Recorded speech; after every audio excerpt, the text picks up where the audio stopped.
Good morning, colleagues, and welcome this morning here to the China Update at the Crawford School of Public Policy.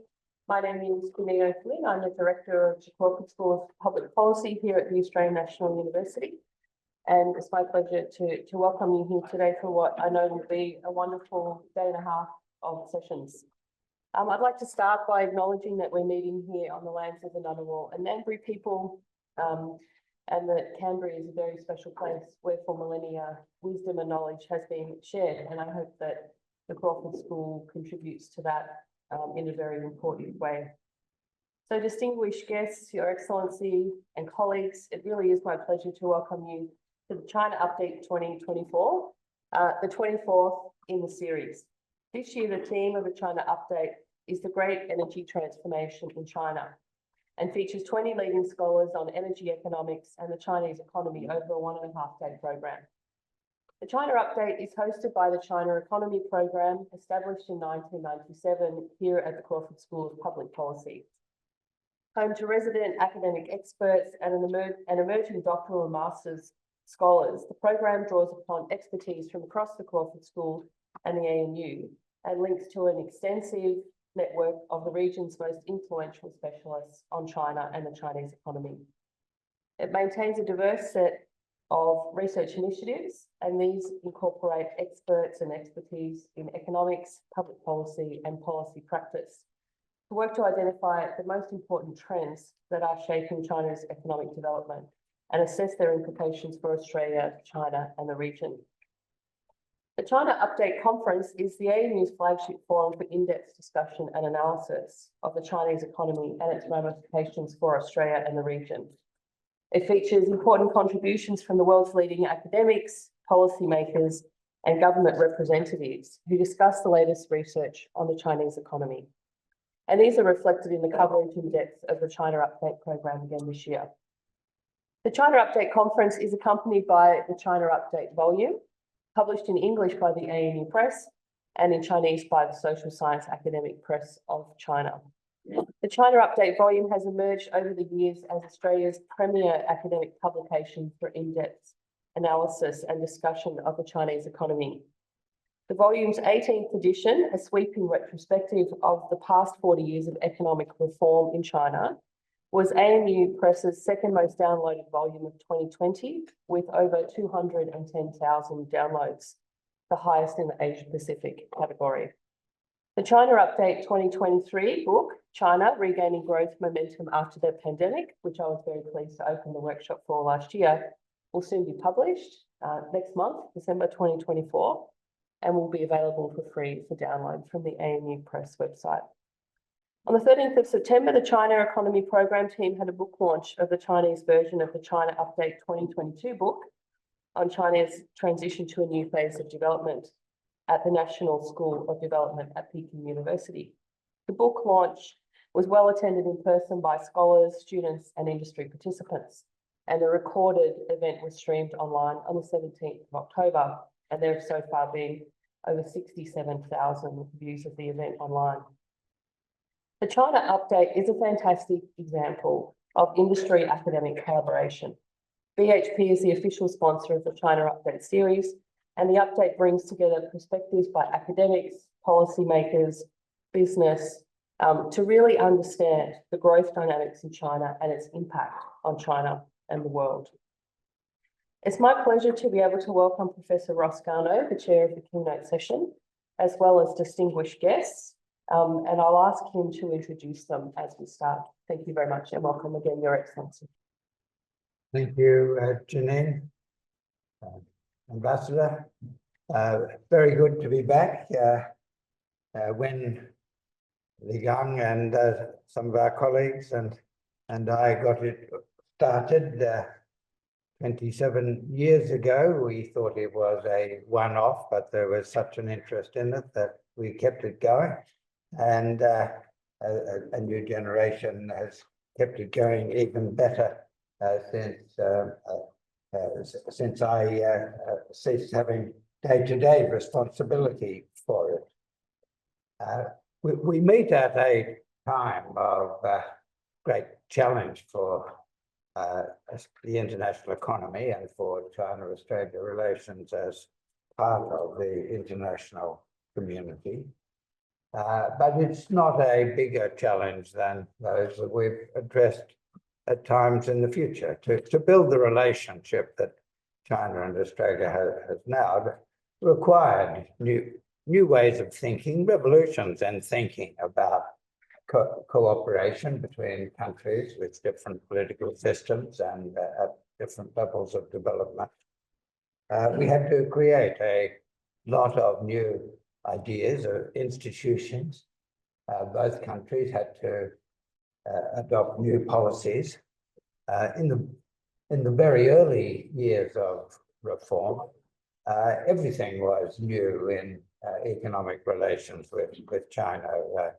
I was just mentioning to the ambassador that in 1979, the very first year of China's reform, after the Central Committee of in the sixth plenary session in December 1978 took decisions to put China on a path of reform and opening to the outside world. In the very next year, the State Council invited 3 of us from ANU, Sir John Crawford, after whom the Crawford School is named, Peter Drysdale, and I, to receive detailed briefings of what was going to be the reform. And I must say that it was hugely welcome to hear that, but we wondered how it was all going to be done, because China was a very inward-looking economy that did not have any of the institutions or policies for international trade. A few years later, when the Hawke government sent me as ambassador to China, my job was to link Australia to those reforms and to be helpful where we could. And at the time, I had many interlocutors who were enthusiasts in building closer economic cooperation, who realized how important it was for China's reform. But even elementary things had to be discovered anew. For example, when the Chinese leaders decided that foreign investment, direct investment by Chinese corporations, was to be a normal part of economic activity, there were no foreign exchange regulations that actually allowed companies to convert renminbi into foreign exchange. And so we worked very closely on working through very, very elementary things. And the next stage of development was really in building the institutions for close interdependence that allowed China, with its relative deficiency in a number of natural resources, and Australia with a very different set of resource endowments, to support each other's economic development with much higher levels of trade, eventually much higher than any of us at the beginning would have thought possible. And that required new mindsets. It was a very new idea in the early 1980s for China to rely on a foreign country, especially a foreign country with an alliance with the United States, a capitalist country, to rely on them for such a basic material as iron ore, which was an essential input to all of industry and very important for security. But after lots of discussion, building of confidence between business communities, between governments, between peoples, China was able to take that step, which made rapid, sustained economic growth possible, and which was very important for the economic development of Australia. We've gone through other transitions since then. The growth of the energy trade required another set of institutional and policy developments that led to trade in coal, which was not part of the original resource trade, growth in coal of LNG. And now we have to go through what is another very large transformation, but not larger than those that we've successfully managed before. And we do this at a difficult international time when especially the special challenge is a retreat from globalization in some of the developed countries, and very possibly a very big retreat coming in the biggest of the developed countries, the United States, very influential in the world. And our challenge there will be for us to remain steady in policy, to preserve all of the advantages of close cooperation that we've seen over the last 4.5 decades. And that will make it possible for us together to get through the energy transition, which is the subject of this conference. But I'll say a little bit more about that in closing this session later on. But first, I'd like to introduce Ambassador Qian. The ambassador came at a most challenging time when there were very big difficulties in government-to-government relations between our countries, and he steadily worked through those, and we're back to a very productive relations, and we're back to having a foundation for building the even bigger relationship that we will need both to succeed in the energy transmission. So thank you, Ambassador, for your contributions there, and I'd like to invite you to address us. Well, thank you, Janine. Good to be back. Thank you, Ambassador, for your kind introduction. It's indeed always a great pleasure to come back to ANU, come back to the Crawford School of Public Policy. Thanks for your sharing me the story of this public policy school, especially the engagement about 46 years ago. Your Sir John Crawford visited China. That is perhaps the start of the involvement of many of the other student colleagues and friends in China's reform and opening up to the outside world. Over the past 4 decades or more, a lot of changes happened in China. China has made tremendous progress. That owes, of course, to the hard work of the Chinese people, but also to the support, understanding, and help from colleagues and friends from different parts of the world, including that from Australia. I highly appreciate that, and thank you for instructing me. I really came at a crucial time, but I think I'm a lucky guy. I witnessed for the past near 3 years the great transition of the relationship between China and Australia from the most difficult period of our bilateral ties ever since our diplomatic establishment to a normal kind of situation. We've stabilized, we have improved, we have consolidated, and we have kept a good momentum of improvement. And as President Xi Jinping put it about 2 weeks ago in Rio during his bilateral meeting with Prime Minister Albanese, that we have successfully turned around the relationship from a free-falling kind of situation between our two countries to a normal kind of situation. Normal doesn't mean we are happy with everything, but it means we have common ground, we cooperate, we have differences, we manage well, wisely, maturely, so that the positive factors will always dominate our bilateral relationship. And we're not going to allow those differences to hijack our overall relationship. This is what a mature relationship is supposed to be. I witnessed this great transition, just like the great transition of energy, the theme of the panel today. I appreciate Master and many other colleagues, Peter, for all your kind assistance to me during this period of time.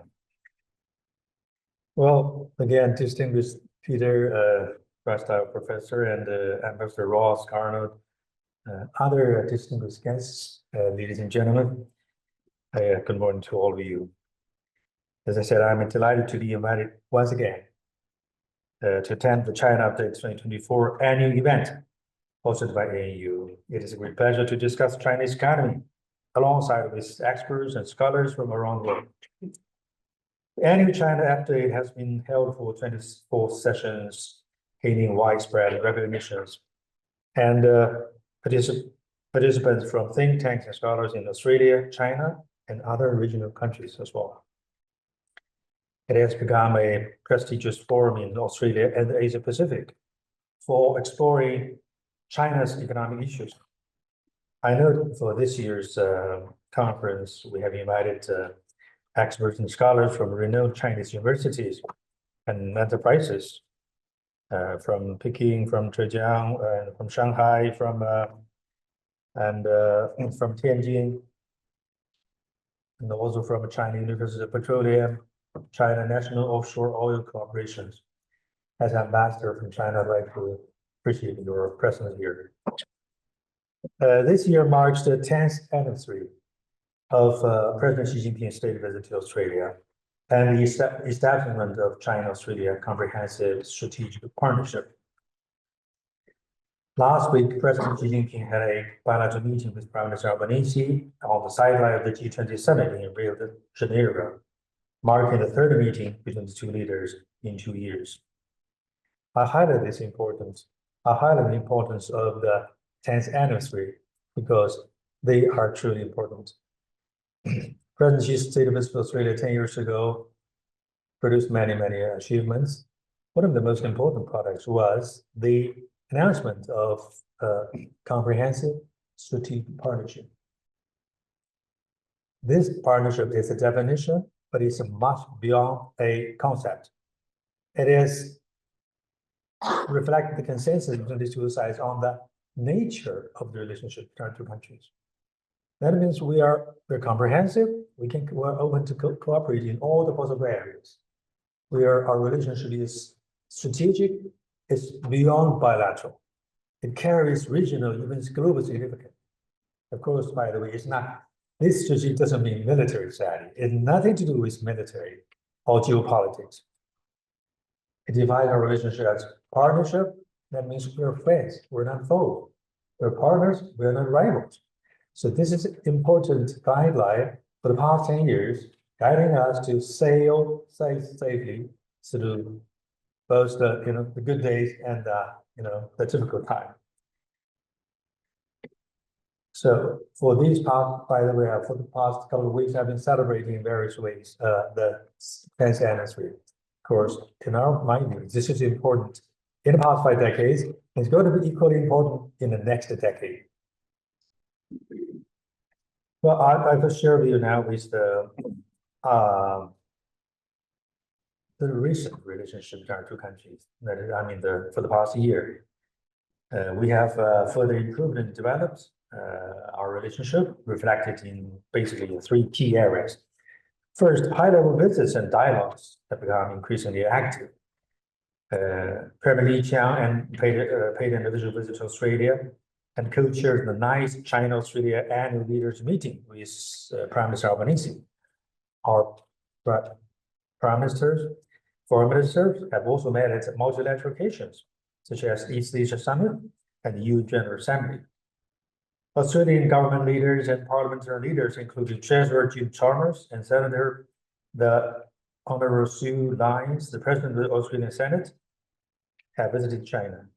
Furthermore, both countries have resumed dialogues and cooperation mechanisms across various sectors, such as the 7th China-Australia Diplomatic and Strategic Dialogue, the 2nd China-Australia Free Trade Agreement Joint Commission meeting, and others.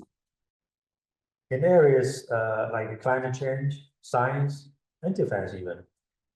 So we have fully restored the channels for bilateral exchanges.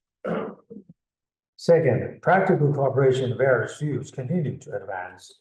Economic and trade cooperation between our two countries have gradually returned to normal. Australian barley, beef, wine, among others, exports to China have accelerated. with wine exports showing strong growth. In this April and May, Australian wine exports to China exceeded 4 times the total export value over the previous 3 years, from 2022 to 2023.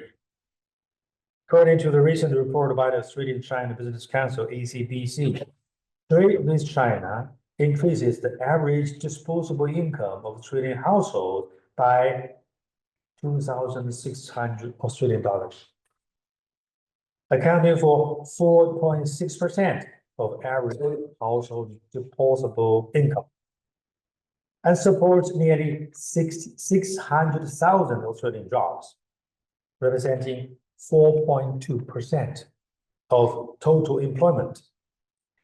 This month, over 250 Australian companies attended the China International Import Expo in Shanghai, setting a new record and showcasing Australian business enthusiasm and confidence in the Chinese market and bilateral cooperation. Additionally, China extended visas for Australian citizens starting July 1st. So if you're going to visit China, you're going to stay there less than 15 days, visa-free. The Allied Zoo will welcome a new pair of a joint agenda this year, symbolizing the continuous growth of local and cultural exchanges between our two countries. Third, China and Australia reached a series of important consensus on bilateral relations and the international and regional affairs. During bilateral meetings and in joint statements, our two countries' leaders have emphasized their commitment to supporting the China-Australia Comprehensive Strategic Partnership and reaffirm the importance of a mature, stable, and constructive bilateral relationship. Both China and Australia, as advocates and defenders of free trade, will support promoting economic globalization and oppose decoupling. Both countries also stress the importance of upholding the United Nations authority, reaffirm the significance of the UN Charter and the World Trade Organization, and highlight the need for strengthened multilateral cooperation to promote regional peace, stability, and prosperity. I, as an ambassador, firmly believe that as long as both sides uphold mutual respect, equality, and the principle of seeking common ground while managing our differences wisely, China-Australia relationship will continue to grow into a more mature, more stable, more fruitful partnership. And this will inject greater stability and certainty into the region and the world as well. Ladies and gentlemen, for this year, the theme of the China update is on the great energy transition in China, which focuses on China's energy transition and green development, and precisely capturing the essence of China's efforts to promote high-quality development. At present, the global economy experiences weak growth, and the level of global openness is declining. And Asia-Pacific cooperation faces challenges such as rising geopolitical tensions, unilateralism, and protectionism.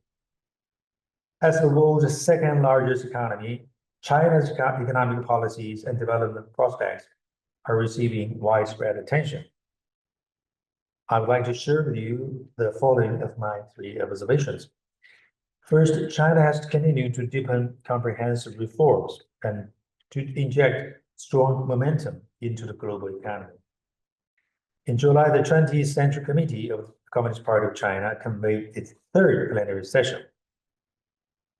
By the way, you mentioned about 3rd plenary session in 1978. Anyone who has interest in China might learn about it. The 3rd plenary session is the session for making policies. So when you hear about the 3rd plenary session, it's always about strategies, policies, measures, all these things relating to the current government in the 5 years of their term.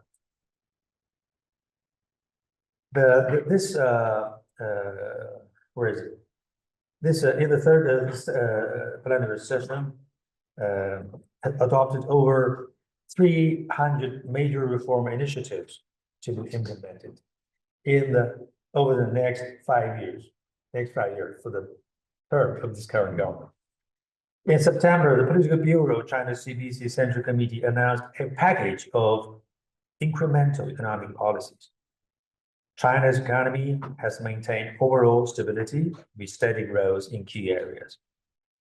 From a macroeconomic perspective, all the primary, secondary, and tertiary industries have shown stable growth, while investment and consumption have continued to increase, and employment and price levels remain relatively stable.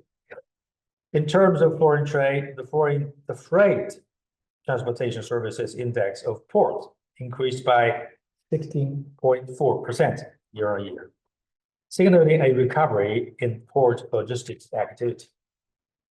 The heat index of flow of people of bounded zones also outperformed the same period last year. Moreover, the seventh China International Import Expo, which I mentioned, was held in Shanghai, saw tentative deals worth over $80 billion, a 2% increase from the previous session. On the whole, we are confident in achieving this year's economic growth target of 5% and continuing to serve as the largest engine of global economic growth. Second, China is building a new, open, and higher standard economic system, sharing its development opportunities with the world. This year, China removed all market access restrictions for foreign investors in the manufacturing sector, released its first nationwide negative lists for cross-border services trade, and promoted the orderly opening of industries such as telecommunications, internet, education, culture, and healthcare. At the same time, China has aligned with international high-standard trade agreements, such as the Comprehensive and Progress Agreement for Trans-Pacific Partnership, CPTPP, and the Digital Economy Partnership Agreement, DEPA, steadily expanding its institutional openness. China also actively expanded the 144-hour visa-free transit policy to facilitate international travel. Moving forward, China plans to introduce more unilateral and self-directed openness policies, develop its high-standard free trade network globally, and keep its doors of openness even wider. Third, there's a vast potential for China-Australia cooperation in green economy, energy transition, and climate change. In recent years, China has been striving to achieve its carbon dioxide peaking and carbon neutrality goals, contributing one quarter of the world's new green land areas, and becoming the first country to achieve zero growth in land degradation.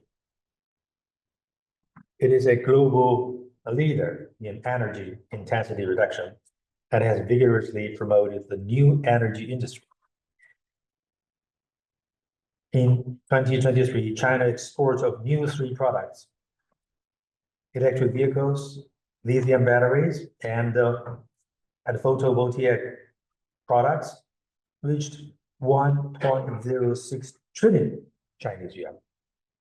That's a 29.9% increase, driving the global industrial chain towards greener and higher value directions. China has also championed international cooperation in green minerals, and in 2023, Chinese wind and photovoltaic products helped other countries reduce approximately 810 million tons of carbon dioxide emissions, making a significant contribution to global climate action. In August this year, the State Council of China released a white paper titled China's Energy Transition, emphasizing the importance of deepening international cooperation on green energy and actively promoting the global energy transition. Similarly, Australia reintroduced the Make Future Made in Australia initiative this year, aiming to accelerate the development of clean energy, green minerals, and advanced manufacturing. Both China and Australia have aligned visions and complementary strengths in addressing climate change and advancing energy transition. Our two countries should strengthen policy communication and industrial coordination, actively creating new growth drivers and exploring vast opportunities for practical cooperation, benefiting both nations while contributing to sustainable development in the Asia-Pacific region. Ladies and gentlemen, as annual events features a wide range of topics and brings a wealth of expertise, I indeed looking forward to your valuable insights on China's economic development and suggestions for China-Australia economic and trade operations. If I say thank you, I want to share with you a few more points. I was in China for about a month's time, 2 months ago, enjoying my annual leave. And I was told by a taxi driver who was carrying me from my apartment to my ministry. He told me, look at the roads. Now in Beijing, 20% of the vehicles are green vehicles. And look at my car, I mean his car. 100% taxi cars are green vehicles. So what has been achieved in China is real, substantial, and we're still moving forward. And one of my colleagues told me he wants to buy a new car for his kid. They're going to get married, and they can get a license and the plate for that car comparatively easier should they buy a green car. If they buy conventional gas car, diesel car, they could make it very difficult. They have to wait and try their luck. A second point I want to share with you is that I've been expressing my appreciation of the Labour government for welcoming the Chinese-made electric vehicles in Australia. There are a number of countries in the world that have been setting limits to electric cars made in China, and that is based on their own interests, which is not following the rule of the free trade and WTO. But I want to emphasize that for China, Australia, in electric vehicles, in car makings, we are complementary. We are not competitors. China import lithium, making it cars. With China import iron ore, we're making it cars. Lithium, we're making it batteries. We are so highly complementary with each other. There could be no better partnership between China and Australia in green energy transition, at least in the area of electric vehicle or electric vehicle related industries. And we are not competitors. For good or bad, Australia is not a car making country. We're not competing with Australia. We're competing perhaps with other countries, the Germany, the Japanese, the Koreans, the Americans, but we are complementary. We are supporting each other in making cars for China, Australia. And so to stop China's cars, electric vehicles is such like shooting at their own foot. And third point I want to share with you that there's an ongoing discussion on the exploration between the relevant enterprises from Australia and from China as to what specifically can we do to explore and perhaps to move into a substantial cooperation, utilizing the relative advantages of our both countries for enhanced cooperation to the further benefits of our two countries and two peoples. This process is already going on. And I think today's conference with theme of great energy transition is so good, it's so timely, so meaningful, not only for China, but also for Australia. So I'm really indeed appreciate the hosting the event by ANC and for Peter and Rose for your support of this great theme. I'm really interested in your great insights, including so many colleagues from China coming over so far away. I wish the conference a complete success. Thank you. Thank you. That good message well received. Australia and China are highly complementary in the new energy economy, not only in motor vehicles, but I'll say a few words later on about the broader complementarity between Australia and China in the new economy that must be built to protect the world against catastrophic climate change. It's my pleasure now to welcome and to introduce Ms. Shu Ling Heng from BHP, and to take this opportunity to thank BHP for their support for this update series. And now for a long period of time, Hugh Mackay, the head of marketing in Singapore for a long time, linked us to BHP in very helpful ways, and wonderful to have you continuing that from the Singapore office of BHP, which does a lot of the linking of Australia to China and other markets. Shu Ling's a graduate of LSE and Chicago, and it's my great pleasure to invite you to speak to us. Morning, everyone, ambassador, professors, distinguished guests, and students. Thank you to ANU Crawford School for hosting this conference and for the opportunity to participate in this event. I'm from BHP, and we produce metals and minerals like iron ore, copper. And these are metals and minerals that are essential for global economy, necessary for living standards improvement for the growing population, and critical for energy transition. So the discussions on China's energy transformation is highly relevant to us. So China has committed to reach peak carbon emissions before 2030 and carbon neutrality by 2060. This has been translating into clear blue skies, and as Ambassador mentioned, the streets are increasingly filled with electric cars, buses, taxis. These are just a few of the visible signs of a vast decarbonization effort in China. Similarly, BHP is deeply committed to carbon neutrality.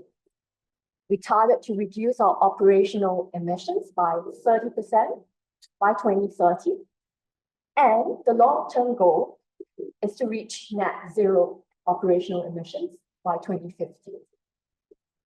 We welcome the opportunity that this conference presents to hear about the latest thinkings on Chinese achievements, opportunities, and challenges.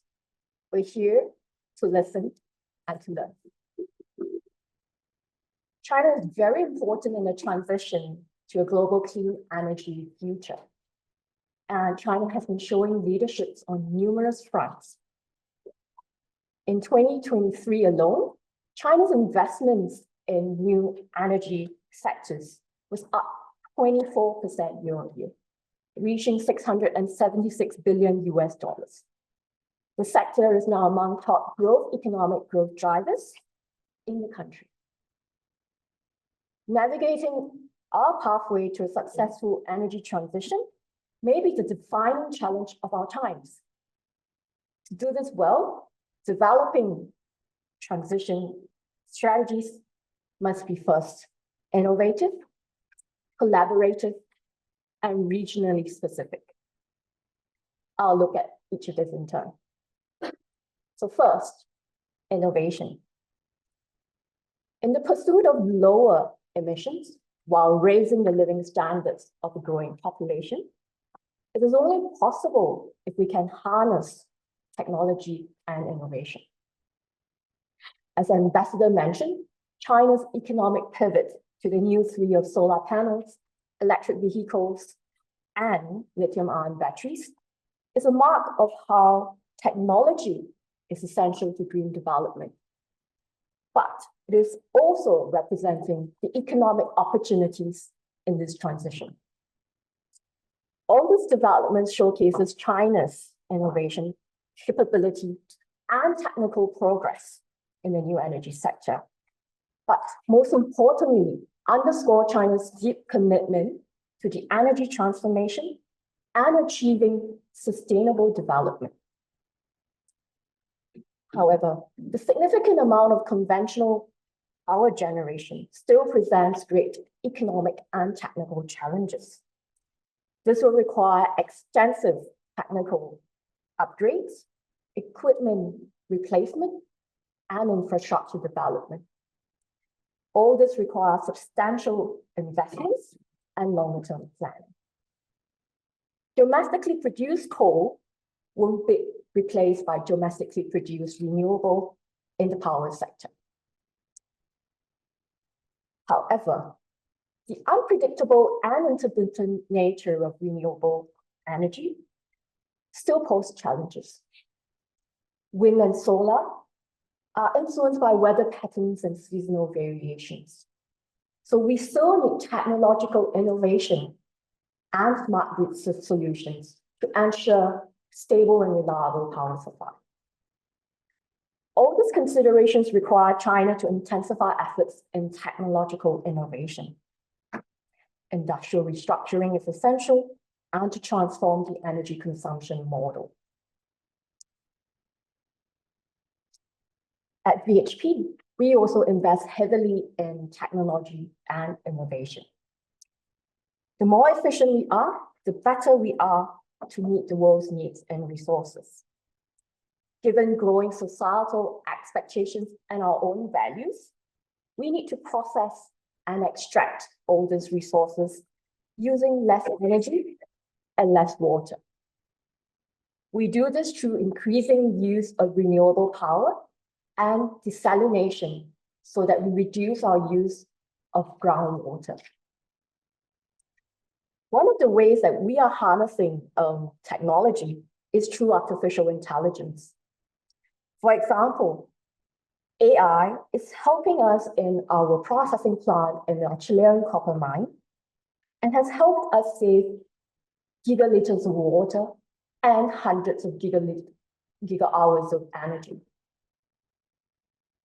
Beyond innovation, the second most important focus area is collaboration. The scale and complexity of the world's decarbonization challenge underscores the need for industry, governments, communities to come together and work with a common purpose. Integration and collaboration are key. Collaboration across the whole value chain opens up more and better ideas. It will allow us to share expertise and come up with better outcomes. A recent World Bank report highlights many important lessons, including the need for private and public sectors to work together. This will allow us to better access markets and finance and allow the private sector to play a bigger role in delivering market solutions, improving technological advancements, productivity, reducing costs. Exchanges of experience and all those lessons learned at the domestic and international level can facilitate the development of strategies. I am looking forward to hearing from our experts from China, Australia, Japan, the US, and Singapore, where I'm from, over the next few days. In a similar but smaller way, BHP works closely with our steelmaking customers around the world to reduce emissions.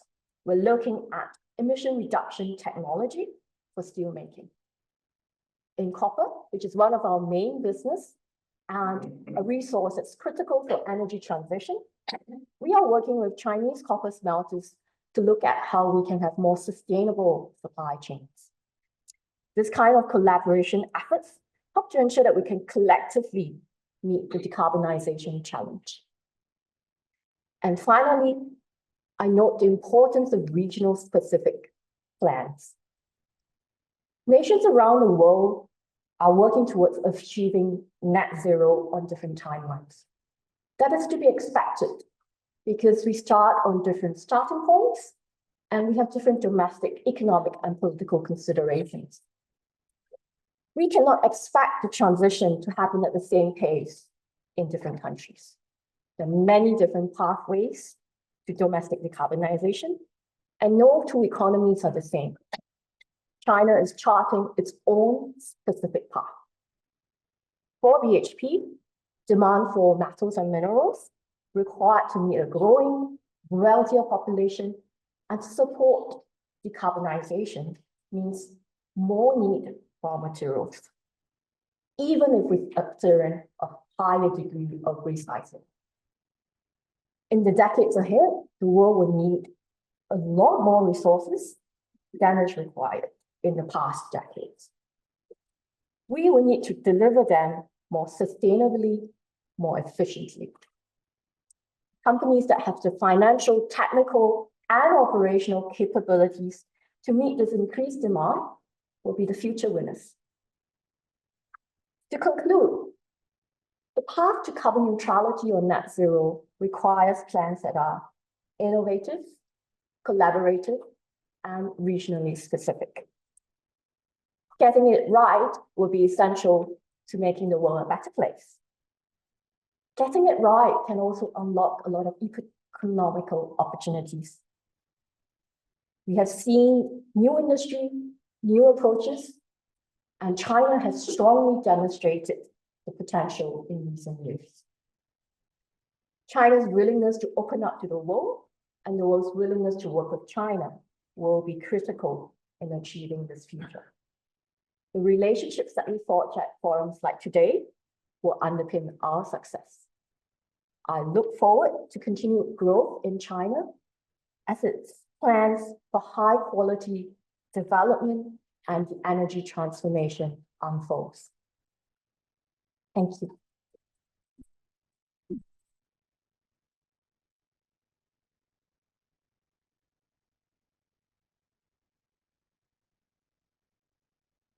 Thank you, Shu Ling, making it clear that BHP has a big role to play in the future expansion of China-Australia relations, just as it has had a big role in the past. It played a big role right at the very beginning.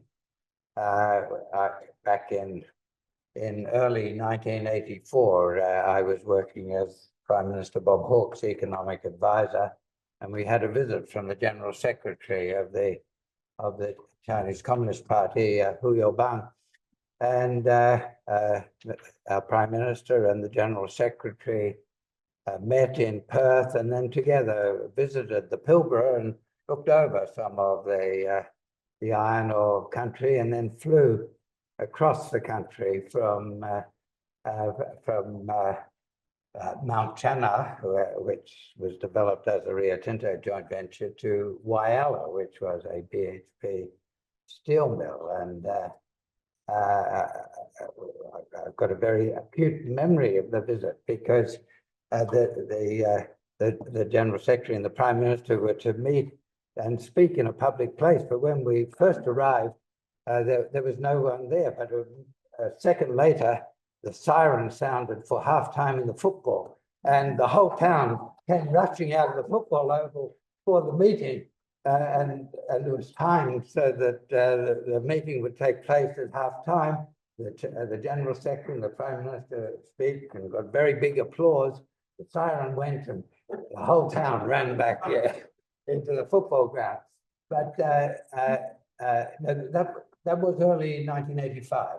Our Prime Minister had visited China in early 1984 and had very detailed discussions on how China and Australia should cooperate closely to help make the reforms work, and for Australia to get economic benefits from cooperating with China in the reforms. And one of the things they discussed was much closer cooperation in the iron and steel industries, and they set up an iron and steel working group with the people from industry, BHP, Rio Tinto, and some scholars and officials, just to systematically look at the opportunities. And that was a time when the iron ore trade was tiny, just a few million tons per annum. And one of the things that they talked about was the advantages in cooperating not only in iron ore production and trade, but in processed iron. And in recognition of that interest of Australia, following the General Secretary's visit for a few years, half of the production of Whyalla Steelworks went as steel slabs to China, which was very welcome to BHP at a time when there was a slump in the domestic market. Well, that sort of trade in processed products is going to be even bigger, very much bigger. In fact, it's going to be transformationally big in the new economy that we are building. The international community hasn't yet got its head around the full extent of the economic transformation necessary for the world to get to net zero. We'll need specialization according to comparative advantage, with different countries using their strengths to produce the things they do best. If we're going to achieve net zero for the world as a whole at minimum cost. And it happens that China and Australia both have very great strengths that are going to be very important in international trade as we move to net zero.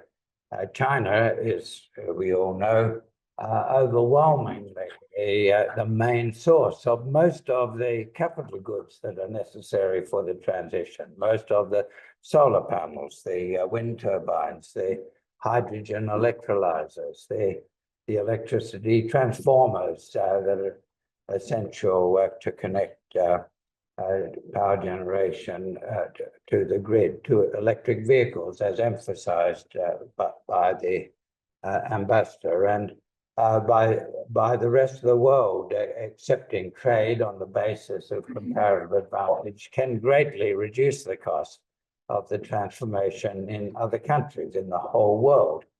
And Australia has exceptional resources of renewable energy, resources for making renewable energy, and for biomass, sustainably harvested biomass, which are the critical inputs into industry in the zero carbon economy. And these resources are not evenly distributed around the world. The countries of Northeast Asia, the extreme cases are Japan and Korea, of course, even more extreme, Singapore, where Shu Ling joins us from.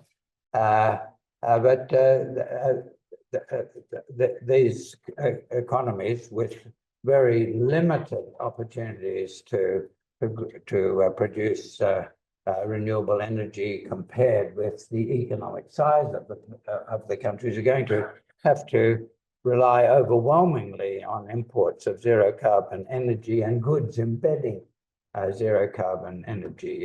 China, Europe, India are not such extreme examples, but nevertheless will find it very expensive to rely entirely on their own resources to produce all of the energy necessary for all the zero carbon production that will be necessary in industry in the zero carbon world. And Australia happens to have even more exceptional resources compared with the rest of the world in the renewable energy and biomass than it has in coal and gas in the high fossil carbon. So just as China will play a critical role in the world in supply of capital goods for the world energy transition, Australia is going to play, if it all works, a critical role in supply of goods embodying zero carbon energy and zero emissions biomass. And this new world looks pretty strange at the moment. Iron will be processed in different countries from where it's processed now, and the processing stage of copper and aluminium will shift to the countries with rich renewable energy resources. But it's actually not different in kind international specialization in the carbon world economy. The distribution of world coal and oil and gas resources is very uneven and are not where the big industry demand for these products are. And again, in this high carbon world economy of the past, Japan and Korea are extreme cases of countries with almost no resources of their own now. And yet that is not an inhibition to their industrial development. They become great industrial economies by relying on imports of fossil carbon and specializing in exports of other products. The same thing will be the basis of the successful energy transition, with China and Australia playing big international roles, and their bilateral trade probably being each country's most important international trade in this sphere. And as the ambassador emphasized, the complementarity is extraordinary. We both have much to gain and nothing to lose from uninhibited specialization according to comparative advantage. That's true of the new world as it was in the old fossil carbon world. The scale of the new trade will be larger. Just a couple of days ago, or last Monday, a report from the philanthropically funded independent research tank that I helped to found, the Superpower Institute, published a report on the new energy trade. It was released in Parliament House by Acting Trade Minister Tim Ayres, and that showed that if we do have specialisation, according to comparative advantage, Australia's exports of the products embodying zero carbon, zero emissions inputs, renewable energy and biomass, will be perhaps 6 times as big as its current exports of coal and gas. This is not what we haven't yet got our heads around how such a world will work. Getting our heads around, getting the ideas straight on how such a world will work is going to be essential for a smooth, low-cost energy transition in Australia, in China, and in the world. So in winding up this session, let me add to the ambassador and Shu Ling's comments that I look forward to a very rich discussion in the rest of this update of these very important issues at a critical time, a difficult time for the world, but as I said at the beginning, not more challenging and difficult than at other times when our relationship has prospered. Thank you, Janine. Thank you, Ambassador. Thank you, Shu Ling, for getting us off to such a great start.